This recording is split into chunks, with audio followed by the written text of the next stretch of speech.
देखिए ये तस्वीर बहुत डरा देने वाली है। एक आइए निजाम, इधर आइए, इधर इधर इधर। तो ये देखिए पुलिसकर्मी समझा रहे हैं, पुलिसकर्मी देखिए समझा रहे हैं कि आगे बढ़ा जाए तो रास्ता कराया जाएगा। देखिए पुलिसकर्मी, हम ये भी कहते हैं प्रशासन अपनी कोशिशें कर रहा है लेकिन लोग भी मानने को तैयार नहीं है। ये देखिए पुलिसकर्मी समझा रहे हैं कि आप आगे पीछे हो जाएं तो सबको जगह मिल पाएगी, क्योंकि वहां से चढ़ नहीं पा रहे हैं लोग। टीटी जी के वहां पर मौजूद है, समझाने की कोशिश की जा रही है कि आगे पीछे हुआ जाए तो समझाया जाए। लेकिन बड़ा सवाल है, कल के बाद भी आज भी जब संपूर्ण क्रांति एक्सप्रेस पूर्वांचल के लिए जाने वाली बेहद महत्वपूर्ण ट्रेन जब जा रही है तो आपने कैसी व्यवस्थाएं की हैं। ये देखिए चढ़ना ऐसे पड़ रहा है। ये देखिए अब यहाँ बच्ची भी, और कितनी नजदीक वो बच्ची देखिए बैठी हुई है इमरजेंसी गेट के। अगर यहाँ कुछ होता है तो वो बच्ची नीचे भी गिर सकती है, छोटी बच्ची भी है वो, उसकी चोट लग सकती है, लेकिन कोई परवाह नहीं है। ये देखिए तो ये यहाँ से बैग दे रहे हैं, यहाँ से चढ़ाने का प्रयास हो रहा है। संपूर्ण क्रांति एक्सप्रेस पूर्वांचल जाने वाली एक बेहद महत्वपूर्ण ट्रेन है, प्रयागराज जाएगी और उसके लिए देखिए किस तरीके से ये देखिए ये छोटे बच्चे को ऐसे चढ़ाया जा रहा है, क्योंकि इनके लिए जाना मजबूरी है। टिकट अगर लिया है तो वो सोच रहे हैं कि इसी से चढ़ लिया जाए। ये देखिए ऐसे चढ़ना पड़ रहा है, गेट खुले नहीं है, गेट बंद हो रहे हैं, गेट पे नहीं चढ़ पा रहे हैं। आप लोगों की फोर्स वहाँ क्यों नहीं दिखाई दे रही है? फोर्स सारे है जी मैडम। कहाँ है? दूसरी यहाँ कहाँ है? यही थी हम। यहाँ कहाँ है? हम यही तो कोई है। फोर्स नहीं दिखाई दे रही है, कैसे चढ़ाया जाएगा इनको? ये चढ़ाए मैडम, नहीं चढ़ सकते तो हटाया जाए इनको, चोट लग सकती है इन लोगों को, ये चोट लग सकती है। अगर नहीं चढ़ पा रहे हैं तो वहाँ से हटाया जाए, जिसका कंफर्म टिकट है उसको जाने दिया जाए। ये देखिए अगर किसी का कंफर्म टिकट है उसको जाने दिया जाए, बाकी लोगों को हटाया जाए। फिर भी यहाँ भीड़ ऐसी है।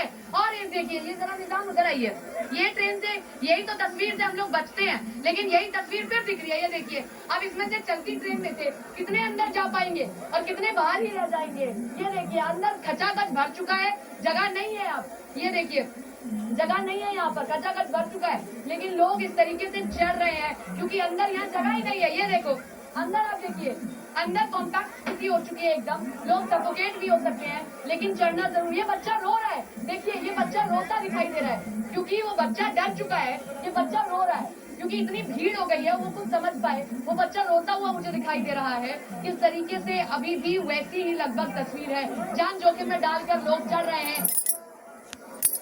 ये संपूर्ण क्रांति एक्सप्रेस की स्थिति थी जिसे बिहार जाना था। आप देख रहे होंगे तो आपके रोंगटे खड़े हो जाएंगे कि लोग बच्चों को लेकर, बुजुर्गों को लेकर, महिलाओं को लेकर उसी स्थिति में चढ़ रहे हैं। और कई जगह पर पुलिस नहीं थी, अभी मैं मौजूद हूँ, मुस्तैदी है अभी पुलिस की, लेकिन उस वक्त कोई मुस्तैदी पुलिस की नहीं दिखाई दी थी। शंकर आनंद और आनंद तिवारी हमारे साथ, हमारे दो सहयोगी लगातार बने हुए हैं। शंकर का रुख कर लेते हैं।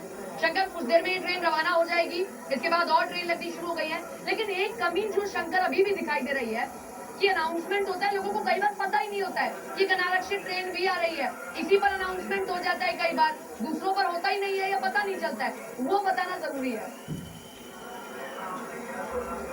सपना एकदम आपने एकदम सटीक सवाल उठाया है, क्योंकि कल की अगर बात करें, कल की भगदड़ की अगर बात करें तो यही अनाउंसमेंट की वजह से कल वो भगदड़ मचा था। क्योंकि जहां तक हमारे सूत्र बताते हैं कि अनाउंसमेंट जब किया गया आता है तो उस वक्त में सही तरीके से उन्हें बताना होता है, जिससे कि आम लोगों को कहीं से भी दिक्कत ना हो। और कल जिस तरह से बकायदा प्रयागराज शब्द सुनने के बाद ही जिस तरह से भीड़ जो है अपने स्थान से उनके दूसरे प्लेटफॉर्म की ओर जाने की कोशिश कर रही थी, जिसके बाद वो भगदड़ बचा, तो कहीं कहीं कहा जा सकता है कि अनाउंसमेंट जो है वो इस मामले पर एक बहुत बड़ा एक महत्वपूर्ण कड़ी रहा, जिसकी वजह से हुआ है। हालांकि हादसा क्यों हुआ, कैसे ये भगदड़ मची है, इस मामले पर अब तफ्तीश के लिए 3 सदस्यीय टीम जो है बकायदा वो तफ्तीश करेगी। हालांकि 2 सदस्य जो है एक विशेष जो मंत्रालय के द्वारा, रेलवे मंत्रालय के द्वारा तैनात किया गया है, और इस मामले में दिल्ली पुलिस अपनी तफ्तीश करेगी।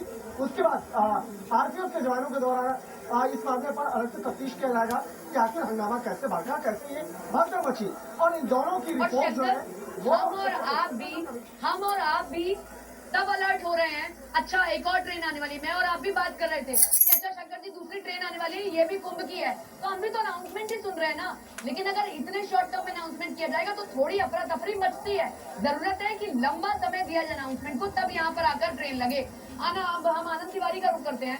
आनंद, अंदर तो अनाउंसमेंट सुनाई दे रहा है, हालांकि बहुत जल्दी अनाउंसमेंट होता है, 10-15 मिनट पहले अनाउंसमेंट होता है। बाहर क्या स्थिति है, बाहर अनाउंसमेंट है नहीं है, जरा वो बताएं। कल अनाउंसमेंट से ही सारी प्रॉब्लम खड़ी हुई थी। सपना, अनाउंसमेंट बिल्कुल हो रहा है बाहर भी, और आज आप देख सकते हैं बिल्कुल बहुत कम भीड़ है कल के मुकाबले। और यहाँ पर देखिए आरपीएफ की तैनाती यहाँ पर भी है। ये अजमेरी गेट का दूसरा साइड है।